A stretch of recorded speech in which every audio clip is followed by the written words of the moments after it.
नमस्कार, आदाब, सत श्री अकाल। मैं हूं देवेंद्र मिश्रा और आप देख रहे हैं धमतरी का सबसे पसंदीदा न्यूज़ चैनल डीएनए, जिसमें हम रोज़ लेकर आते हैं शहर से जुड़े और आप सभी को प्रभावित करने वाले मुद्दे, करते हैं उनकी एनालिसिस और बताते हैं खबरों के पीछे छिपी सच्चाई को। गहराई से परख होती है हर उस घटना की जो खबरों की भीड़ में आम होकर गुम सी हो जाती है। हम लेकर आते हैं परिचर्चा कार्यक्रम, मीडिया की चौपाल और वार्ड परिक्रमा, जिसमें शहर के प्रतिष्ठित लोग शहर हित की बातें बेबाकी से रखते हैं। बहरहाल, आज हम लेकर आए हैं अपने जिला ब्यूरो की ग्राउंड जीरो से रिपोर्ट। देखिए क्या है आज की ताज़ा तरीन घटना। धमतरी में पटवारियों की हड़ताल को 1 महीने पूरे हो गए हैं। अब राजस्व निरीक्षकों ने भी पटवारियों को समर्थन दे दिया है। हालांकि सरकार ने एस्मा भी लगा दिया है, लेकिन पटवारी आंदोलन खत्म करने को तैयार नहीं है। धमतरी के गांधी मैदान में 8 सूत्रीय मांगों को लेकर पटवारी पेड़ के नीचे लगातार धरना दे रहे हैं। इस हड़ताल के कारण राजस्व का कामकाज भी प्रभावित हो रहा है। वैसे चुनावी साल में सरकारी कर्मचारियों के हड़ताल और आंदोलन ज्यादा देखने को मिलते हैं। चुनावी साल में अपनी मांगे मनवाने के लिए सरकार पर दबाव बनाना आसान हो जाता है। धमतरी में पटवारियों ने साफ कहा कि उनकी मांग 2.5 साल पुरानी है।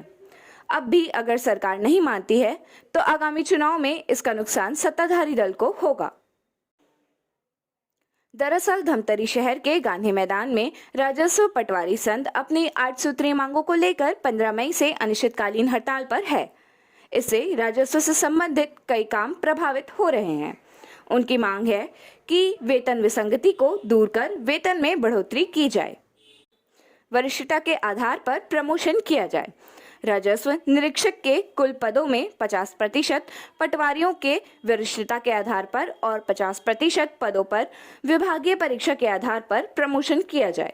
साथ ही 5 वर्ष पूर्ण कर चुके पटवारियों को राजस्व निरीक्षक का प्रशिक्षण दिलाया जाए। संसाधन और भत्ते की मांग, स्टेशनरी भत्ते की मांग, अतिरिक्त प्रभार के हल्के का भत्ता की मांग, पटवारी भर्ती के लिए योग्यता स्नातक करने की मांग, मुख्यालय निवासी के बाध्यता समाप्त की जाए, बिना विभागीय जांच के एफआईआर दर्ज न किया जाए। मैं दीपचंद भारती, प्रांताध्यक्ष छत्तीसगढ़ राजस्व रक्षक संघ। आज यहाँ किस सर, इस धरना में हमारा आने का जो है मुख्य उद्देश्य ये है कि हमारे जो पटवारी है, राजस्व पटवारी संघ जो है विगत 15 मई 2023 से जो है अपनी विभिन्न मांगों के समर्थन में धरना पे डटी हुई है। उनकी मांगों पर सहृदयपूर्वक जो है विचार किए बगैर, उनसे वार्ता किए बगैर एक तरफा उनके विरुद्ध जो है एस्मा कानून लगा दी गई है। उसके विरुद्ध में हम यहाँ पर एक दिन सामूहिक अवकाश लेकर इस धरना में हम शामिल दिए हैं। उनको नैतिक के साथ साथ भौतिक समर्थन भी दे रहे हैं। क्या इनकी मांग जायज़ है? जी हाँ, इनकी महत्वपूर्ण मांगे जो जायज़ है, क्योंकि प्रतिकूल परिस्थितियों में इनके द्वारा इनके पति कर्तव्यों का निर्वहन जो किया जाता रहा है। समय समय पर पदोन्नति दिया जाना चाहिए कि पटवारी पद में आदमी जो है यहाँ पर आते हैं, उसके बावजूद जो पटवारी पद में ही रिटायर हो जाते हैं, उनको समय में जो प्रमोशन नहीं मिल पाता, समय मान नहीं मिल पाता, वेतनमान नहीं मिल पाता। मेरा नाम विकास कुमार साहू है। रावा पटवारी हूँ मैं, रावा तरसीवा। क्या क्या प्रमुख मांगे कब से? प्रमुख मांगे हमारी 8 मांगे हैं, जिसमें सबसे आप देखेंगे यहाँ पर प्रमुख जो 8 मांगे हैं वो सभी मांगे किसानों के सुविधाओं के इर्द गिर्द घूमती है। वो हमारी खुद की निजी मांगे नहीं है। वो मांग ऐसी मांगे हैं, उन मांगों के पूरी होने से किसानों को ही सुविधा होगी। वो हमारी निजी मांगे नहीं है। जैसे कि आप नेट भत्ता हो गया, संसाधन हो गया, कार्यालय की उपलब्धता है। आज हम किसी हल्के में जाते हैं तो वहाँ कार्यालय का अभाव रहता है, कार्यालय नहीं मिलते हमको। हम आज भी मैं अपने रावा हल्के में 1000 रुपये किराए से मेरा ऑफिस जो कार्यालय है वो संचालित है। तो इस तरीके से तकलीफ़ें हैं। हमारे पास संसाधन नहीं है, ना ही कंप्यूटर है, ना प्रिंटर है, ना स्कैनर है, और किसानों का कार्य हमको निर्बाध पूर्वक करना पड़ता है। तो कहीं ना कहीं ये जो हमारी मांगे है वो किसानों की तकलीफ़ों को लेकर है, हमारी निजी मांगे नहीं है। जो हमें संसाधन मिलेगा वो हमारे बच्चों के लिए नहीं है। जाहिर सी बात है, हमें संसाधन देंगी सरकार, वो किसानों के हित के लिए रहेगा। कब तक बैठे? देखिए, हमारी हड़ताल बेमुद्दत हड़ताल है, जब तक हमारी मांगे पूरी नहीं होती इस बार, क्योंकि 2.5 साल पहले भी हमने हड़ताल किया था इसी चीज़ को लेकर। और राजस्व मंत्री जो महोदय हैं, उनके आश्वासन पे हमने अपना हड़ताल ख़त्म किया था। और आज 2.5 साल उपरांत भी हमारी किसी भी मांगों पे गौर नहीं किया गया। तो जब तक हमारी जो मांगे पूरी नहीं होती, हम बेमुद्दत तरीके से यहाँ पर बैठे रहेंगे। देखिए सर, आपने तो बहुत डिप्लोमेट क्वेश्चन पूछा है। ये अब चुनावी वर्ष है और हमने हड़ताल किया। आपने कहा कि चुनाव यदि हमारी मांगे नहीं मानती तो कहीं ना कहीं इसका जो रोष है, इसका जो आगे जो परिणाम है वो कहीं ना कहीं चुनाव पर नज़र आ सकता है। हम सीधे तौर पे यह नहीं कह सकते कि हमारी सरकार से एकदम आमने सामने टक्कर की लड़ाई है करके, ऐसा नहीं हो सकता। मतदान की मानसिकता बनाने में असर डालेगा ये? और जाहिर सी बात है सर। अपना परिचय। मैं डोमन प्रकाश बंजारे, राजस्व पटवारी संघ क्रूज शाखा क्रूज तहसील का अध्यक्ष हूँ।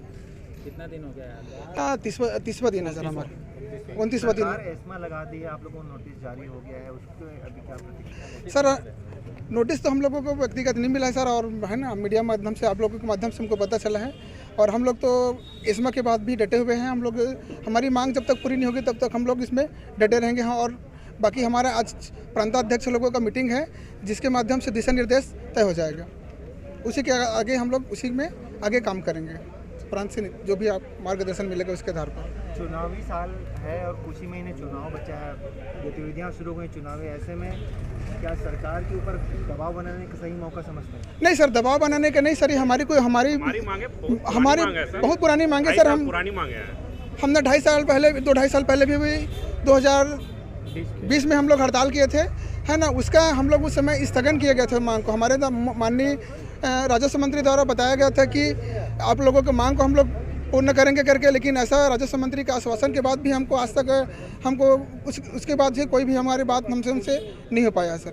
लेकिन इस हड़ताल के कारण पूरे प्रदेश में लोग परेशान हो रहे हैं, उनका काम नहीं हो पा रहा है, अटक रहा है।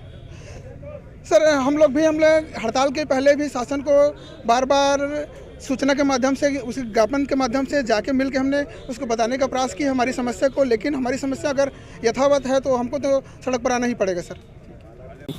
ये था शहर में घटने वाली खबरों का सार।